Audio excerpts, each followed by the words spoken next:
نحمدہ ونصلی ونسلم علی رسولہ الکریم اما بعد۔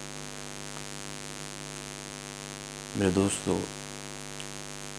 اللہ رب العزت کا کرم ہے، احسان ہے، امتنان ہے کہ اللہ رب العزت نے ہمیں رمضان الکریم کا زندگی میں دوبارہ رمضان ہماری زندگی میں آ رہا ہے۔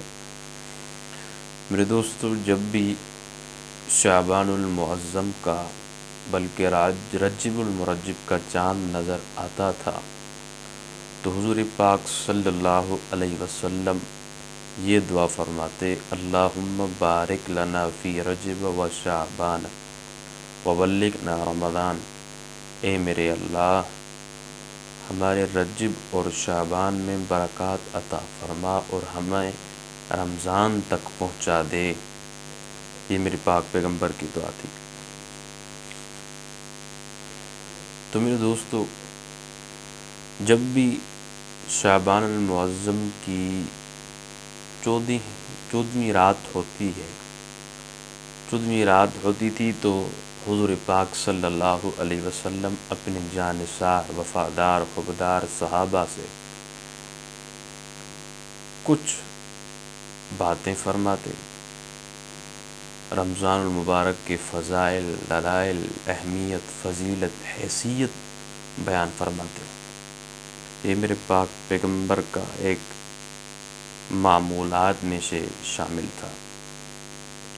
تو یہ میرے پاک پیغمبر کے معمولات تھے۔ میرے دوستو، ہمیں بھی چاہیے کہ رمضان مبارک آ رہا ہے، ہم بھی اپنی بھرپور تیاریاں کریں اور اس رمضان مبارک کا استقبال کریں۔ یہ ہماری زندگی میں بہت بڑا اللہ پاک کا انعام، امتنان، فضل، کرم نوازی ہے کہ اللہ پاک نے ہمیں رمضان مبارک کا دوبارہ موقع عطا کیا۔ ہمیں چاہیے کہ ہم اس مہمان کا استقبال کریں اور اپنے دل میں عبادت کا شوق، جذبہ، ہمت پیدا کریں اور اپنے گھر والوں، بچوں، تقریباً اپنی ماؤں، بہنوں، میں ان سے بھی گزارش کروں گا کہ رمضان مبارک آ رہا ہے، ان کا قدر کریں، ابھی تک تیاری شروع کریں تاکہ رمضان میں آپ کو کسی دقت کا سامنا نہ کرنا پڑے۔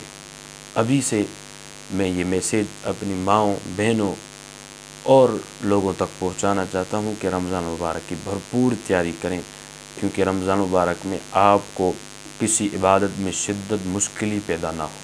ابھی سے آپ تیاری شروع کریں، انشاءاللہ تعالی۔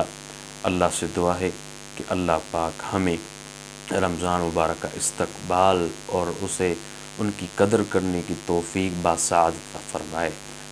میں یہ جو جملے کہا، میں نے آپ کے سامنے یہ دو جملے کہے ہیں، اللہ سے دعا ہے کہ اللہ پاک اپنی بارگاہ الہی میں مقبول منظور عطا فرمائے۔ میں نے جو کہا، آپ نے جو سنا، اللہ پاک ان پر عمل کرنے کی توفیق عطا فرمائے۔ وآخر دعوانا ان الحمدللہ رب